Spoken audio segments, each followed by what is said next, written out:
नमस्कार। ज्योतिष एट वास्तु @पद्मेश जी के कार्यक्रम में आपका स्वागत है। पेड़ पर्यावरण के फेफड़े हैं। ये हवा को शुद्ध करते हैं, कार्बन डाइऑक्साइड सोखकर ऑक्सीजन छोड़ते हैं और जलवायु परिवर्तन से भी लड़ते हैं। भारतीय ज्योतिष और वास्तु के अनुसार यह ग्रह ऊर्जा का भी संचार करते हैं। प्रत्येक ग्रह का संबंध किसी विशेष पौधे से जरूर होता है, जिन्हें लगाकर आप ग्रहों को मजबूत कर सकते हैं, उनके दुष्प्रभाव को रोक सकते हैं। इसी पर आज हम सिलसिलेवार चर्चा करेंगे। हमारे साथ नामचीन ज्योतिषाचार्य पंडित के दुबे पद्मेश जी होंगे और उनसे तफसील से जानेंगे कि क्या वृक्ष और पौधों को आप लगाएंगे तो आप ग्रहों के दुष्प्रभाव से बच सकते हैं, या ग्रह अगर आपके कमजोर हैं उन्हें मजबूत भी कर सकते हैं। इसी पर हम चर्चा करेंगे और उनसे इसका विश्लेषणात्मक पहलू भी जानेंगे। पंडित जी नमस्कार के साथ आपका कार्यक्रम में स्वागत है। पंडित जी एक बात थोड़ा सा आपसे शुरुआती तौर पे भूमिका न बनाते हुए सीधे आपसे प्रस्तावना के परिप्रेक्ष्य में आ रहे हैं कि क्या आपको लगता है पेड़ों को लेकर हम संवेदनशील हैं, संजीदा हैं, लेकिन जो गर्मी पड़ी उस पर हमको लगा कि मानव जात को लगा कि नहीं मुश्किलें आएंगी, इसलिए हम पेड़ पौधों से प्यार करें, मोहब्बत करें, उनकी गंभीरता को समझें, वो हमें क्या देते हैं और हमसे क्या लेते हैं, इस परिप्रेक्ष्य में भी जानने की कोशिश करें, वैज्ञानिक परिप्रेक्ष्य में। लेकिन ग्रहों के परिप्रेक्ष्य में मैं आपसे जानना चाह रहा था, आपका ओपनिंग रिमार्क्स क्या है कि पेड़ हमारे लिए कितने जरूरी हैं और किन किन ग्रहों से हम इनको मजबूत कर सकते हैं। राजेश जी, दो चीजें परम आवश्यक है मनुष्य के जीवन के लिए। 5 तत्वों की आवश्यकता है: क्षिति, जल, पावक, गगन और जमीन। इन पर पूरी तरह से नियंत्रण प्रकृति का जी। पृथ्वी है, वायु है, जल है, और ये 3 चीजें ऐसी हैं, मतलब 60% तो यही हो गए। हाँ। कि अगर ये चीजें तीनों शरीर में इनका अनुपात अगर आपका बिगड़ गया तो आपका जीवन निश्चित रूप से कहीं न कहीं प्रभावित होगा। इन तत्वों के न होने पर आपका जीवन प्रभावित होगा। ये बेसिक चीज आप समझ लें जी। और जब से गुरु अत्याचारी हुआ है तब से व्यक्ति के लिए प्रकृति से ज्यादा, शरीर से ज्यादा, परिवार से ज्यादा, रिश्तों से ज्यादा, प्रतिष्ठा से ज्यादा लक्ष्मी हो गई है। उसके लिए किसी सीमा तक बेईमानी, किसी सीमा तक लोभ और किसी सीमा तक अपनी प्रतिष्ठा को दांव पर लगा करके उसको रुपया चाहिए। ये संपूर्ण धरती के मानव जात के साथ जी। वही आदमी ईमानदार है राजेश जी, जिसे बेईमानी करने का मौका नहीं मिल रहा है। बहुत कड़ी सी बात है। बड़ा कटु सत्य आपने जाहिर कर दिया है। हाँ, ये अत्याचारी बृहस्पति को आप देखिए कि धर्म के स्थानों पर भगवान एक तरफ हो गए और दूसरे तरफ रुपया हो गया। प्रतिष्ठा की भी लोगों ने परवाह नहीं की, परिवार की भी परवाह नहीं की, धर्म की भी परवाह नहीं की। ये मानसिकता अत्याचारी बृहस्पति ने दी है। धरती पर 33% वृक्ष होते थे और 33% में 12.5% भारत में केवल पीपल होता था। अब पीपल वैज्ञानिक दृष्टि से सीधी की सीधी हमारा शव अगर है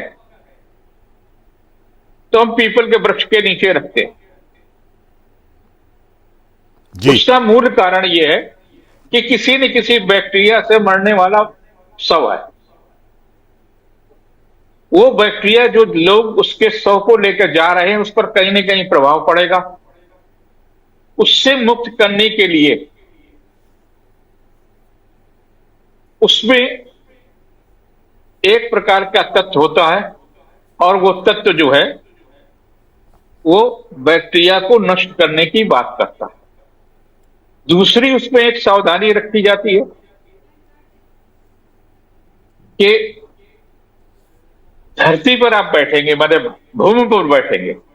जी जब आप भूमि पर बैठेंगे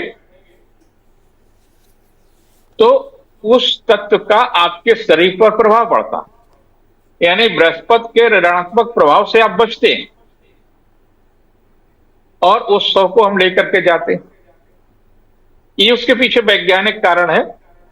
हमने ट्रेडिशनल बना रखा और इतना ही नहीं, हम 13 दिन तक जो कर्मकांड है उसके अनुसार पीपल के वृक्ष के पास जाकर के पूजन करते हैं और वहां अग्नि तत्व, जल तत्व, वायु तत्व और पृथ्वी तत्व, पांचों तत्वों को हम लेकर के पूजन करते हैं ताकि हमारे शरीर में जो विकृतियां आई हैं, हमारे परिवार पर जो विकृतियां आई हैं, जिस तरह के कीटाणुओं का प्रभाव आया है उस कीटाणुओं से हम बचें। दिया जलाते हैं, घट बांधते हैं। इसके पीछे वैज्ञानिक कारण है। हमारे ऋषि वैज्ञानिक थे, उनकी सोच वैज्ञानिक थी कि अगर आदमी को बचाना है तो धरती को बचाना होगा, और धरती नहीं बचेगी तो आदमी कहां से बचेगा। और आदमी के लिए धरती बचे न बचे उसके लिए रुपया जरूरी है, और पता नहीं वो रुपया को कब तक उसके जाल में फंसता चला जाएगा, उसके मुंह में फंसता चला जाएगा और अपना सब कुछ खोता चला जाएगा। बीमारियां हो रही हैं, तनाव हो रहे हैं, रिश्ते खराब हो रहे हैं। आज बड़े से बड़े आदमी के सामने बड़ी समस्या है कि बेटी के लिए अच्छा लड़का नहीं मिल रहा, उसको कोई बताने वाला नहीं है। समाज का ये मर्म आपने ऐसा छेड़ दिया है कि हर कोई बेहाल, बेचैन और परेशान है हर पल। जिसके बेटी है खुद और जिसके बेटा है, दोनों ही लोग परेशान है। जी हाँ, एकांती है रजत जी। जी क्योंकि उन्होंने जब अपनी जीवन शुरू किया तो जीवन में केवल रुपया को महत्व दिया, रिश्तों को महत्व नहीं दिया, प्रकृति को महत्व नहीं दिया। अपनों आप से दूर हो गए, प्रकृति से दूर हो गए। जितने आप प्रकृति का, मनुष्य ने ये प्रकृति का कुरु दोहन किया। आज जितने पहाड़ों के ऊपर प्रलय की स्थिति आ रही है, रोजाना कितनी बाढ़ और तमाम सारी सब चीजें यहां आ रही हैं, तो ये प्रकृति का संतुलन बिगड़ रहा है। आप धरती का जब संतुलन बिगड़ेंगे उसके लिए केवल और केवल व्यक्ति ही जिम्मेदार है, चाहे वो सत्ता का व्यक्ति हो, चाहे वो विपक्ष का व्यक्ति हो। और सत्ता के लोग, हमें याद है कि एक महत्वपूर्ण राजनेता थे, तो मैंने उनसे कहा कि आपके हाथ में दिल्ली है और आपकी सत्ता के लिए बहुत संकट आ सकता है, आप पीपल के वृक्ष पूरे दिल्ली के अंदर लगाइए। दिल्ली में आज पीपल के वृक्ष उस नेता ने केवल कुर्सी बचाने के लिए लगाए थे। ये एक रहस्य आपको हम बता रहे हैं जी। आज भी जो कल्याण कर रहा है वो धर्म गुरु कर रहा है, ज्योतिष मनीषी कर रहा है। क्योंकि अगर उनको हम ये कह देते इससे आपको मुक्ति मिलेगी, इससे आपको ये सारा सब कुछ मिलेगा, कुछ नहीं, कहीं नहीं जाता, किसी प्रकार का ये नहीं होता। हमारे शास्त्र कितना कहता, शास्त्र को लोगों ने कपड़े में बांध करके रख दी है, वो पूजा की चीज हो गई है, पढ़ने की चीज नहीं हो गई, अध्ययन की चीज नहीं रही है। राजेश जी कहते हैं कि आज के युग में या पहले भी किसी युग में संतान का दायित्व होता था कि पितर पक्ष में पितरों को तर्पण करें। जी। जल से। आज बच्चे को इन सारी चीजों में विश्वास ही नहीं है। न वो बाप का तर्पण कर रहा, न बाबा का कर रहा, न नानी का कर रहा, न दादी का कर रहा, किसी का नहीं कर रहा। बोले जी करिए, अंधविश्वास है, ढको चला, हम तो नहीं करेंगे। बाकी सब कुछ कर रहा है। तो वो पैसे में इतना अहंकार ही हो गया कि उसके परिवार के लोग उस पर दबाव ही नहीं, सांस्कृतिक या सामाजिक दबाव ही नहीं बना पाते, क्योंकि उसके पास इतना पैसा, ये नाराज हो जाएगा तो हमारे घर की व्यवस्था बिगड़ जाएगी। तो जो कह रहा ठीक है भाई, आजकल के नए लड़के हम क्या कहें, ये कोई मतलब नहीं है। अगर विनाश की ओर जा रहा लड़का आपका, तो आपको रोकना पड़ेगा। वही क्या कहता शास्त्र, हमारा क्या कहता? शास्त्र हमारा कहता कि जिस व्यक्ति ने पांचों तत्व की दृष्टि से 5 वृक्ष अगर अपने पूरी जीवन में लगाए हैं, जी। उसके लड़का नहीं है, उसके संतान नहीं है, या उसके संतान होने पर भी उसका तर्पण न करे, तो तर्पण के कालखंड में जो वर्षा से पानी बरसेगा, वो जो वृक्ष पर गिरेगा, जिन वृक्षों पर आपने लगाया है, उससे धरती पर जो झरझर कर पानी गिरेगा, वो उसका तर्पण होगा, वो उसका पुत्र होगा, क्योंकि उसने वृक्ष को पैदा किया, लगाया, परवरिश की। तो कितना पुनीतकार है। आपको ऑक्सीजन देता। हमने बहुत सारे पार्क बनाए, बहुत सारे पार्कों में वृक्ष लगवाए, वहां का टेम्परेचर हमेशा, हमने अपने घर के सामने भी पर्यावरण पार्क बनाया। तो इसलिए नहीं बनाया, हम कभी उसमें टहलने नहीं गए कि उसको लगे कि नहीं पद्म जी ने बनाया तो देखिए दिन भर तो यहीं के नहीं कब्जा रहता। मैं कभी भी उस पर, जब से बना तब से कभी भी उस टहलने में नहीं गया हूं। तो लेकिन उसका ऑक्सीजन तो पूरे मोहल्ले को मिलती है ना, आसपास के लोगों को मिलती है। वायु जो है न जाने कितने दूर तक जाती है। वहां का हमेशा टेम्परेचर गर्मियों में भी 2-3-4 डिग्री कम रहता है, तो लोगों को आराम मिलता, लोग आराम ये करते हैं। तो इसी प्रकार से ग्रह और नक्षत्र जो हैं राजेश जी, उनसे निकलने वाली रश्मियां सबसे ज्यादा प्रकृति को प्रभावित करती हैं। और वृक्ष आप क्या लगाएं, जो कम से कम 5 वृक्ष ऐसे लगाएं आप अपने जीवन में, जो आपको इस जीवन में तो लाभ दें ही, मरने के बाद भी आपको मुक्ति का द्वार खोले, आपकी संतान करे या न करे। वो भले ही रुपया छापे या लूटे, जो मर्जी आए वो करे, उसकी सजा उसको मिलेगी। ठीक बात। हमारा शास्त्र कहता, थोड़ा सा, हाँ, वो आप अपनी बात रखिएगा। थोड़ा आम जनता के परिप्रेक्ष्य में बहुत सारे कंफ्यूजन हैं, उन कंफ्यूजन के परिप्रेक्ष्य में आपसे हम जानना चाहेंगे। 2-3 चीजें आपके सामने रख रहे हैं, फिर आप अपनी तरफ से उसका विश्लेषण और व्याख्या करिएगा। सूर्य को माना जाता है कि मदार का पौधा लगाने से सकारात्मक ऊर्जा उससे सूर्य की बढ़ती है और यश मिलता है। चंद्रमा, चंदन या बेला का पौधा मानसिक शांति देता है। मंगल, आंवले का पेड़ अगर आप लगाएंगे तो साहस और ऊर्जा में वृद्धि होती है। बुध, दूब घास लगाने या उसकी वृद्धि करने से व्यापार में लाभ, आपको तमाम सारी चीजें लाभ होती है। गुरु का सीधे केले के पेड़ से इसको जोड़ा जाता है, ज्ञान, धन, सौभाग्य प्राप्त। हर श्रृंगार का पौधा लगाने से सुख समृद्धि का सीधा संबंध बताया जाता है। शनि को हम समी के पेड़ से जोड़ते हैं और कहते हैं कि अगर समी का पेड़ आपने लगा दिया तो सफलता आपको जरूर मिलेगी। ये कुछ पेड़ हैं पंडित जी, इनको क्या लगता है कि घर के अंदर अगर लॉन है लगाना चाहिए कि नहीं लगाना चाहिए? एक सवाल ये, बाहर क्या इन्हें लगाना चाहिए कि नहीं लगाना चाहिए? दूसरा, लोग आमतौर पे अपने यहाँ छोटे छोटे गमलों में पौधा लगाते हैं, अगर हम जल दोनों वक्त उनको दे रहे हैं तो उसके कितने प्रभाव आप ज्योतिषीय परिप्रेक्ष्य में समझ रहे पड़ते हैं? हम आपसे एक सवाल पूछ रहे हैं जी। उत्तर भारत में जो हिंदी बेल्ट है खासतौर से, और दक्षिण भारत, आर्थिक रूप से संपन्नता दक्षिण की क्यों ज्यादा है? जी भाई, हमारे यहाँ तो राम भी पैदा हुए, हमारे यहाँ कृष्ण भी पैदा हुए, हमारे यहाँ दुनिया के सबसे बड़ा शक्तियां पैदा हुई। सबसे ज्यादा लोग यहाँ पर महत्वपूर्ण साहित्य में तमाम सारी चीजों में लोग रहे।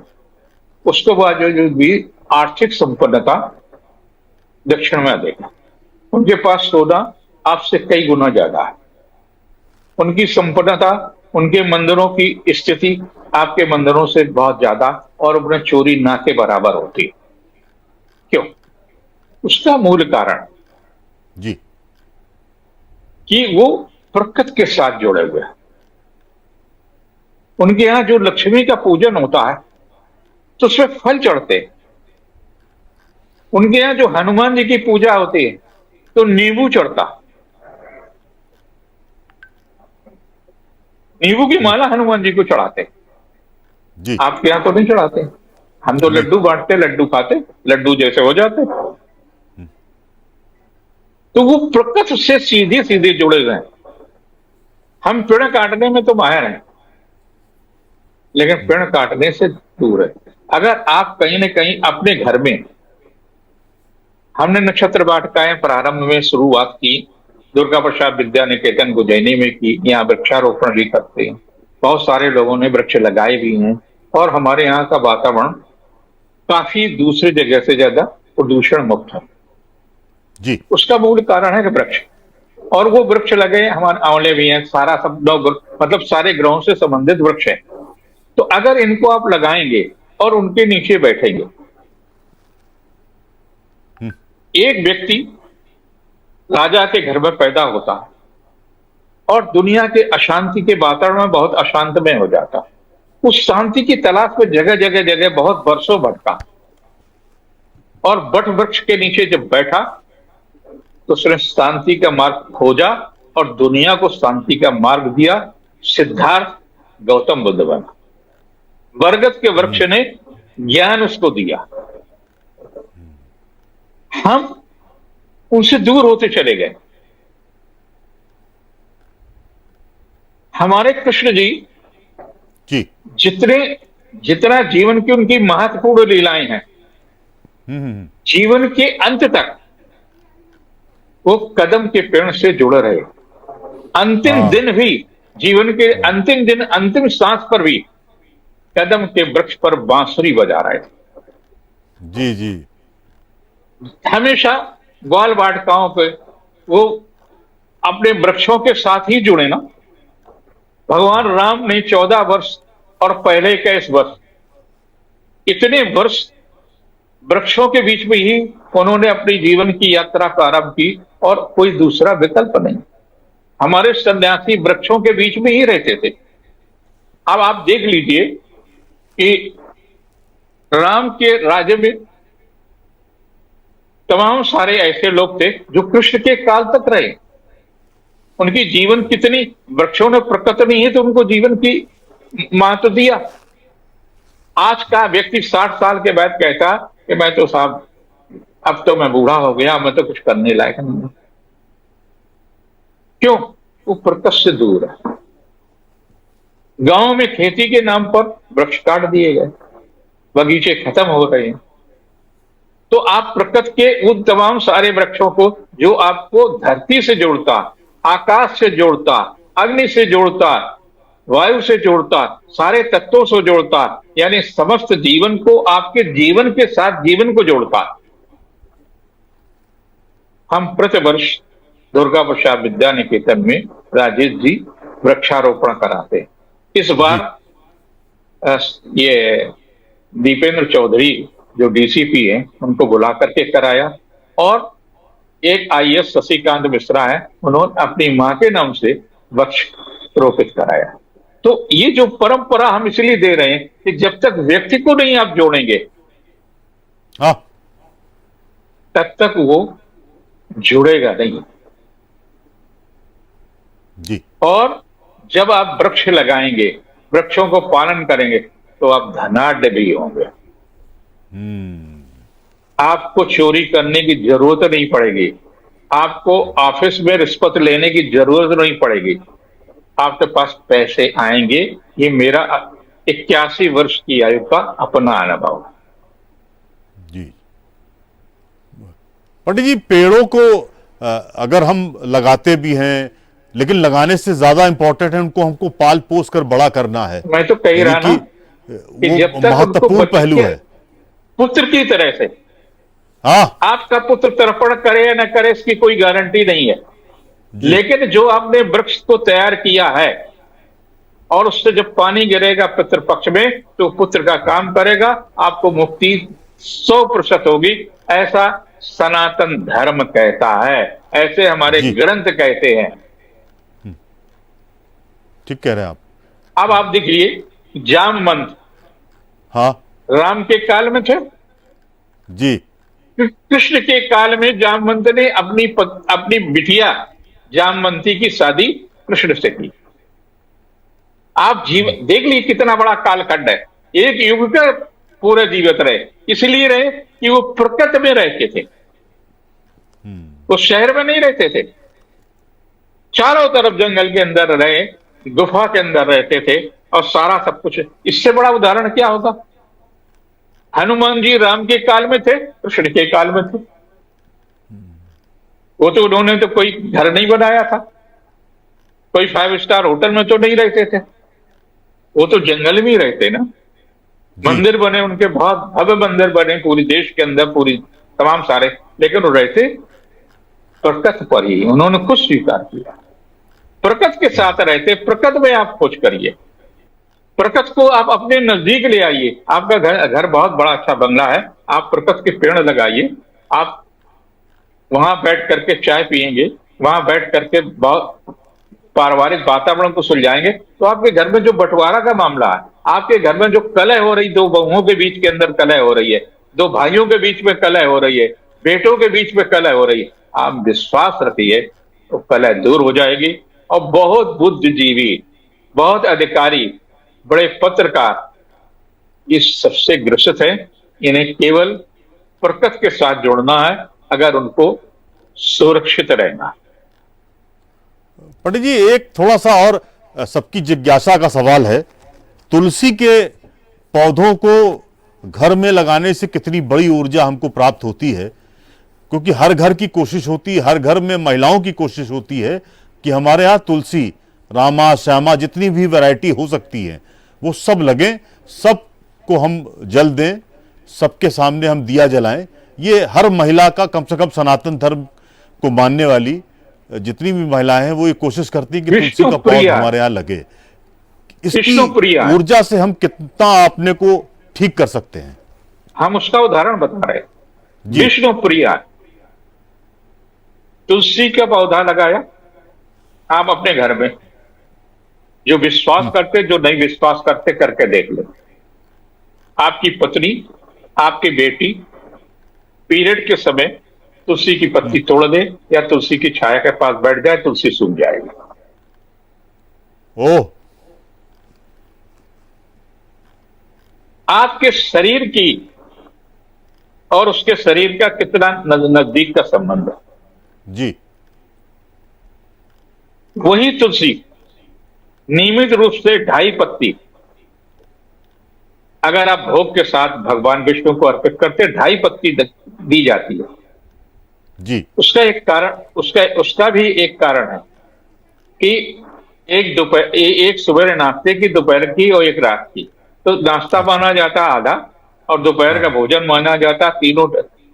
जो 3 समय है, 3 समय में 2.5 पत्ती अगर हम अर्पित करते भगवान विष्णु का, उसको प्रसाद के रूप में करते हैं, तो जल्दी छूत की बीमारी आपको नहीं लगती जी। ऐसे जो महिला लगातार मोटा मोटा सिंदूर लगाती है, उसको छूत की बीमारियां नहीं होती, क्योंकि उसमें भी पारा होता है, लेड होता है। पीपल में भी लेड होता, तुलसी में भी लेड होता। ठीक बात कह रहे हैं आप।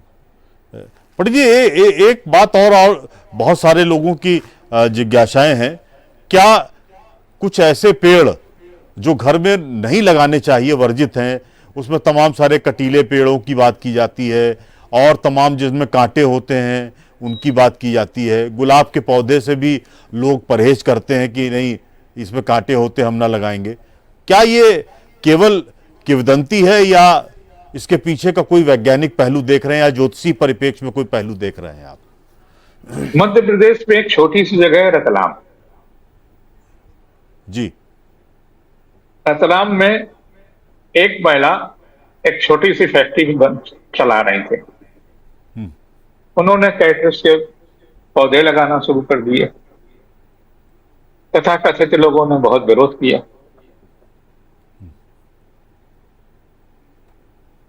लेकिन वो नहीं मानी। जी। जयंतीबाई नाम,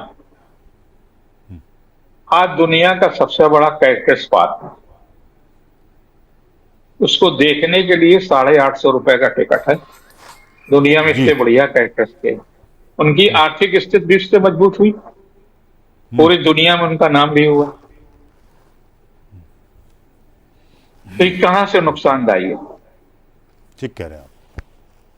हम जिस पर एक चीज आप सोच लीजिए, आप ये मान लीजिए अपने दिमाग में कि हम रास्ते में जाएंगे जी। और घर से जैसे ही निकलेंगे, हम्म। अगर सामने वाला आदमी हमको दिखाई दे जाएगा या सामने वाले आदमी का परिवार हमको, कोई भी आदमी दिखाई देगा, तो मेरा काम नहीं होगा।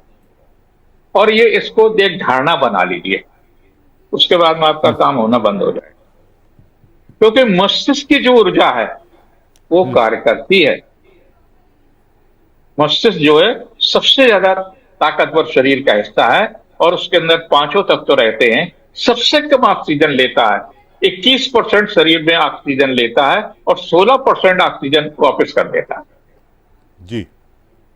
और वो उसमें जो धारणा बन जाएगी वही आपकी ऊर्जा है। आप मान लेंगे जाकर के उसको देखने से, गाय को देखने से हमारा काम हो जाएगा, तो आपका काम हो जाएगा। ये तो आपकी अपनी विचारधारा, आपका अपनी मानसिक शक्ति है, ये नियम नहीं है। इसी प्रकार से बहुत सारे लोगों ने मना लिया। लोगों के घरों में, बंगलों में बहुत सारा, अब जैसे साउथ में है, अपने घर में, उत्तर भारत में कहीं नहीं, अपने घर में वो दशहरे के दिन जो है एक कुबड़ा जो होता वो दरवाजे पे लगाते, उसका पूजन करते, उसका तरह तरह का वो करते। और वो लोग बहुत संपन्न है, जी। अरबपति लोग हैं। उनको परहेज नहीं कि हमारा इतना बड़ा बंगला है, हम अपने गेट पे ये लगा रहे हैं। यहाँ कहीं आपने देखा हो तो बता दे। नहीं, यहाँ कहीं भी इस तरह का चलन नहीं है। ठीक नहीं है बात ना? बिल्कुल। तो आप वो प्रकृति से कितना जुड़ा हुआ। जी, जी। हम सूखे पेड़ लगा रहे हैं, आप अपने डेकोरेशन के लिए कौन रोज यूज करे? तो आपके घर में न तो ऊर्जा दे रहा, जी, न उसमें प्राणवायु है और न उसमें प्राण है, तो आपके घर में बीमारियां निश्चित रूप से होंगी। ठीक बात। पंडित जी, आपका बहुत बहुत धन्यवाद, क्योंकि आपने वृक्ष, बारिश का मौसम है और मुझे लगता है वृक्षारोपण करने से न केवल आप अपने ग्रहों को ठीक कर सकते हैं, बल्कि आबो हवा को भी बहुत दुरुस्त और चाक चौबंद कर सकते हैं, ताकि आपका जो सांस लेने की प्रक्रिया है उसमें ऑक्सीजन की भरपूर मात्रा पहुंच सके। आपका बहुत बहुत धन्यवाद पंडित जी। राहु केतु अगर आपका गड़बड़ है तो तुलसी का पौधा लगाने से घर की नकारात्मक ऊर्जा दूर होती है। पर्यावरण और ग्रहों की स्थिति को बेहतर बनाने के लिए आप अपने आसपास कौन सा पेड़ लगाने की सोच रहे हैं या अपनी जन्म कुंडली के आधार पर विशेष सलाह चाहते हैं, तो इसके लिए इस कार्यक्रम को जरूर समझें। पौधे कोई भी हों, आप उन्हें लगाएं, उन्हें सींचें, उन्हें बड़ा होकर पाले पोसे बच्चों की तरह, तो आपका जरूर कल्याण होगा। धन्यवाद।